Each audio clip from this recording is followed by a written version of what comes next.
समाज का हर एक बच्चा किसी से नहीं घबराता, क्योंकि उस बच्चे पे शेरनी का हाथ है। तो इस भारत में किसी माइकल लाल उसको हाथ नहीं लगा सकता। साल की 2 करोड़ नौकरी का वादा किया था, वो चाहिए था। कहाँ है मेरे साल की 2 करोड़ की नौकरियां? आज 10 साल होने को जा रहे हैं। अब कम से कम 10 करोड़ नौकरियां युवाओं को मिल जानी चाहिए थी। कहाँ है वो रोजगार? सवाल पूछेगा साथी। मुफ्त में वोट नहीं देना है, मुफ्त में वोट नहीं देना है।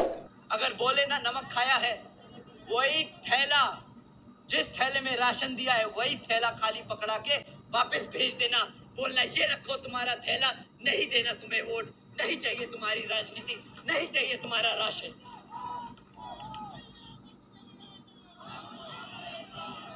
नहीं घबरा रहा मेरे भाई, मुझे पता है तुम मेरे साथ हो, नहीं घबराऊंगा। और वैसे भी कहते हैं ना,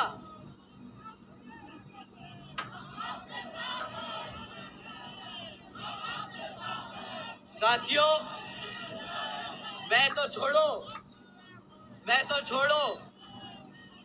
बहुजन समाज का हर एक बच्चा किसी से नहीं घबराता, क्योंकि उस बच्चे पे शेरनी का हाथ है।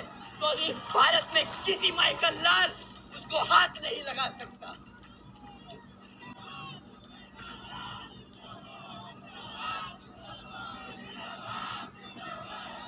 साथियों, रोजगार के नाम पे बहुत सारे लोग, स्पेशली आदरणीय प्रधानमंत्री जी ने एक बार बयान दिया था कि भाई स्टूडियो के बाहर खड़ा हुआ लड़का अगर पकोड़े बेच रहा है तो वो भी रोजगार है। कहा था, कहे थे। तो इसी अगर लॉजिक को माने, अगर इसी चीज को मान ले, तो भाई चौराहे पे कटोरा लिए खड़ा आदमी जो भीख मांग रहा है वो भी रोजगार है। और साथियों, वो दिन दूर नहीं, अगर प्रधानमंत्री जी दोबारा आ गए ना तो पूरा देश चौराहे पे खड़े होकर भीख मांग रहा होगा। और तब भी ये लोग मंचों से खड़े होकर बोल रहे होंगे हमने पूरे देश को रोजगार देने का काम किया। साथियों, 2 मिनट मैं महंगाई पे लूंगा। आप लोगों ने पेट्रोल खरीदा आज यहां तक आने के लिए? क्या रेट दिया पेट्रोल? 100 रुपया। आज से 10 साल पहले याद है कि क्या रेट हुआ करता था? 40, 50, 60 रुपया बराबर। आपको ध्यान है, मैं जब थोड़ा सा छोटा था, मैंने टेलीविजन पे देखा, टीवी पे देखा, स्मृति ईरानी जी को देखा था। आदरणीय स्मृति ईरानी जी को देखा था।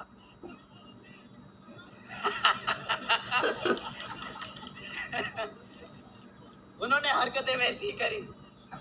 वो गैस का सिलेंडर लेके सड़क पे खड़ी थी और चिल्ला रही थी कि मेरी बहन बेटियां अपने घर में खाना नहीं पका पा रही क्योंकि गैस का सिलेंडर बहुत महंगा है। पता है, वो एक समय था जब वो खुद गैस का सिलेंडर लिए खड़ी थी।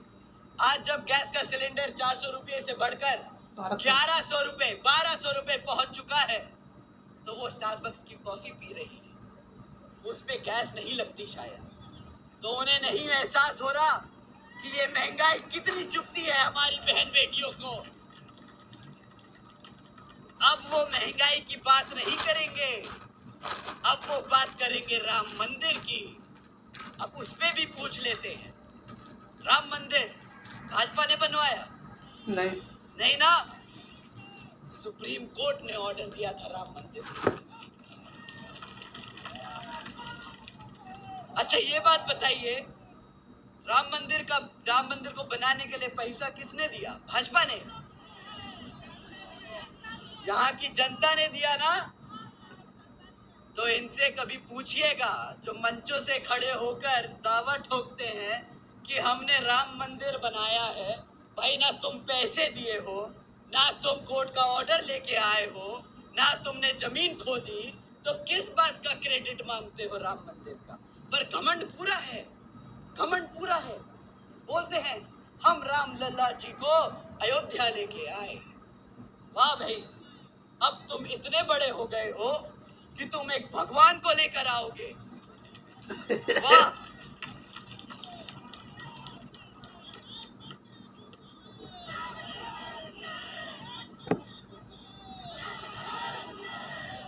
भाई साहब, मैं मन से नहीं बोल सकता। क्या बोला आपने?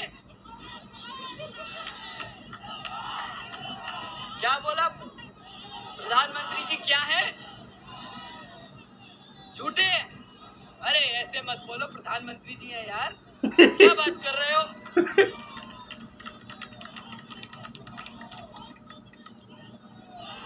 आप लोग जानते हैं अभी उन्होंने अपने भाषण में हमें बोला, हमें क्या, उन्होंने बोला जो भी लोग बुलडोजर की सरकार को नाम ले रहे हैं, प्रधानमंत्री जी ने बोला कि योगी जी की सरकार को जो लोग बुलडोजर की सरकार से बदनाम कर रहे हैं, उन लोगों को अपनी आंखें खोलनी चाहिए और देखना चाहिए कि किस तरह योगी जी ने यहाँ उत्तर प्रदेश में कितना उद्योग पैदा किया है। उद्योग पैदा किया है। हमने आंखें खोली। उनके भाषण सुनने के बाद हमें लगा हम ही गलत थे शायद। हम इतनी सारी न्यूज पढ़ रहे थे, हम अपने लोगों से मिल रहे थे, पूछ रहे थे बेटा क्या कर रहे हो आजकल? बोले भैया फ्री राशन का इकट्ठा कर रहे हैं पैसा। पर ठीक है, मोदी जी ने कहा तो हमने आंखें खोली और पढ़ा। अपनी आंखें खोल के देखा तो पता चला पिछले 1 साल में यहाँ उत्तर प्रदेश में अकेले ही 65,000 से ज्यादा हमारी बहन बेटियों पर अत्याचार के केस दर्ज हुए। वाह मोदी जी। हमने सोचा कि शायद एक चीज होगी जो खराब हो गई, मे भी दूसरी चीज सही हो। हमने फिर और ढूंढा कि भाई कुछ तो सही किया होगा। फिर देखा कि पिछले 1 साल में 400 से ज्यादा किसान भाइयों ने आत्महत्या कर ली। इनकी गलत नीतियां नहीं होंगी, उनकी मजबूरी रहियां होंगी, कोई बात नहीं। बुलडोजर की सरकार नहीं है, अपनी बहन बेटियों पे अत्याचार करने की सरकार हो, किसानों को मारने की सरकार हो शायद। फिर एक और आंखें खोली, दोबारा से देखा कि कहीं कुछ और तो नहीं रह गया मेरे से। एक हेडलाइन पढ़ी मैंने, 62 पियोन की नौकरियां आई थी सरकारी क्लास 5 की। उसके लिए 90,000 से ज्यादा पीएचडी ग्रेजुएट्स और मास्टर्स डिग्री होल्डर ने अप्लाई किया। भाई पता नहीं, शायद बहुत ज्यादा उद्योग बढ़ रहा है तो पियोन की नौकरी के लिए दौड़ रहे हो नौजवान, पता नहीं।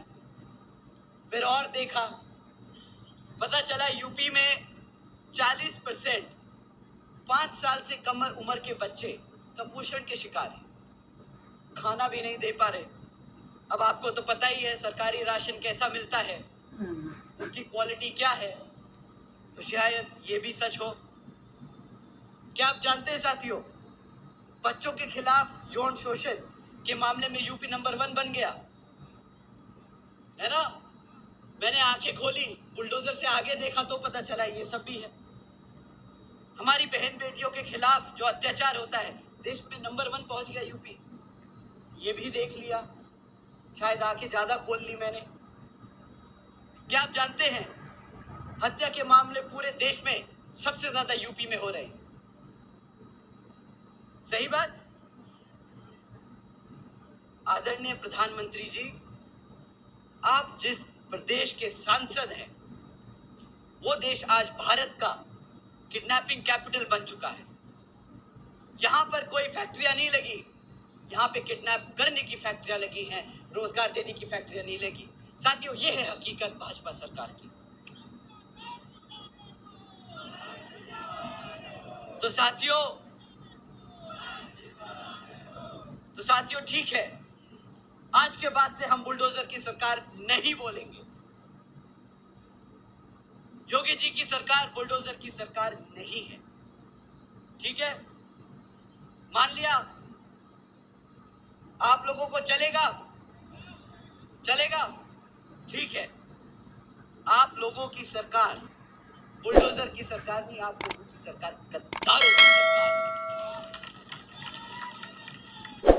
जो सरकार अपने बच्चों को भूखा रखे, जो सरकार अपनी बहन बेटियों पर अत्याचार होने दे, जो सरकार अपने युवाओं को बेरोजगार रखे, जो सरकार अपने सभी जनता, सभी आवाम को राशन के नाम पर गुलाम बनाकर रखे, ऐसी सरकार गद्दार ही सरकार है।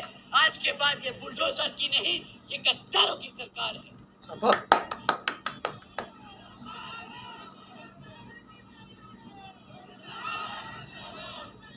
साथियों,